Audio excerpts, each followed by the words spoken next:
So a couple of days ago I was looking at my indoor grow area and I was getting a bit worried about how crowded it is in there. The next day I got an email from a company called Mars Hydro. They asked me if they wanted a new light. I was a bit hesitant at first. I mainly wasn't sure where I could put it, but come on, like, this was surely a sign from the tree gods. So I took them up on their offer. So my current setup is literally at the end of my bed. I'm in the attic at my parents' house, so I haven't got much room. I managed to squeeze everything into this little space here. I have to pull everything out to water. It's not ideal, but what can you do? You can see more about this light and its setup in the playlist below. I have a mix of trees in here. They're mainly Mediterranean, but they can survive in my climate, and some others that are more tropical type trees. Now for the record, all trees belong outside.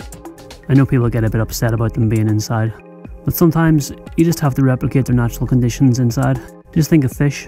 We keep them in houses, yet they live in the sea. We just replicate their environment and all is fine. So to replicate a tree's natural environment, we need 3 main ingredients.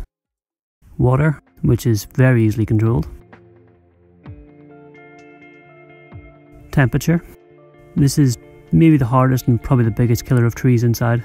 Tropicals are happy to sit at a similar temperature all year, say the mid-20s, which is pretty much room temperature. Most houses are stable and stay in and around this range all year. Problem is with trees that need a cold spell. They're fine in the summer, but when it's the middle of December and you've got the heating on, well, they can't probably go dormant, and that's not good for them. I've solved this by putting my trees in the shed for a few months. It's just above freezing in there and they all have a nice time to chill out. And lastly, third ingredient is light, which can be tricky to control. If you have good windows and your plants get lots of natural light inside, that's fine. I had that in London, it does work. If like here the light isn't great, you're going to need a grow light. It's as simple as that. Sorry to get nerdy, but here's a graph of the amount of natural daylight I get throughout the year. As you can see, there's less light in the winter and days get longer and more light in the summer. I recently did a post on Instagram about this. So that's what my trees outside get exposed to. And here's my indoor light added to the graph. As you can see, it's a similar pattern to nature. It looks like my indoor light is on less, but remember, outside there's clouds, the sun moves across the sky, there might be shadows from things. It's not a constant light source. Whereas indoors, the second that light turns on, it's like the midday sun on a perfect day, and it stays exactly like that all the way until it turns off. So as I said, I have a mix of trees, some that can survive outside here, some that might prefer it a bit more towards the equator. I think this light pattern is a happy compromise for both types of tree.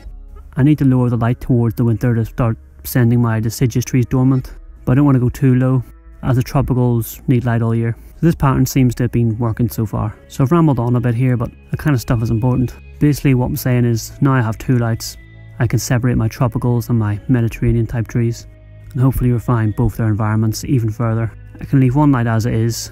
Well, I can actually turn it off during winter when the trees go dormant and go outside into the shed. Then I can make the second light into like a more tropical area, a bit more like this. If you see the green line, it's basically got less fluctuation throughout the year, so I can make it feel like it's closer to the equator as such. As my room sits in the mid-20s all year, I don't need to adjust anything there. If anything, this plan should extend the tropicals growing season, so I'm pretty excited. So apologies for the impromptu lecture on indoor growth, but you need to be aware of this stuff. You need to know what your trees need, or you're going to kill them. So join me in part 2, where we'll get this box opened and see what we've got. Thanks for watching. See you in part 2.